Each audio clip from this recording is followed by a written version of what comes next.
సంగారెడ్డి జిల్లా గుమ్మడిదల మున్సిపాలిటీ పరిధిలో డంప్ యార్డుకు వ్యతిరేకంగా పోరాటం 29వ రోజు కొనసాగింది. జేఏసీ ఆధ్వర్యంలో ప్రజలు రోజుకో తీరున నిరసన తెలుపుతున్నారు. ఇవాళ 22 గ్రామాల ప్రజలు నిరాహార దీక్ష చేపట్టారు. పచ్చని అడవుల్లో పట్నం వ్యర్థాలను తెచ్చి నింపుతామంటే సహించేది లేదని ఆందోళనకారులు స్పష్టం చేశారు. రాష్ట్ర ప్రభుత్వం డంపింగ్ యార్డ్ ప్రతిపాదన విరమించుకోకుంటే ఈ నెల 8 నుంచి రోడ్లను దిగ్బంధిస్తామని హెచ్చరించారు.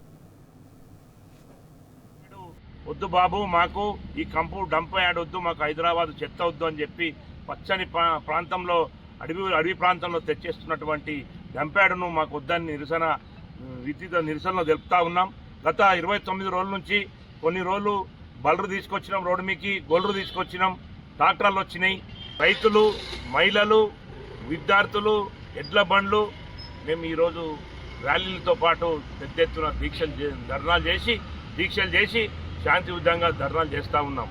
కానీ ఈ ప్రభుత్వానికి ఇంత చీమ కొట్టినట్టు కూడా లేదు. కానీ మా కార్యాచరణ వేరే మార్చుకుంటా ఉన్నాం. రేపు 8వ తారీఖు తర్వాత ఇది మాకు ఎన్నికల కోడ్ ఉన్నది.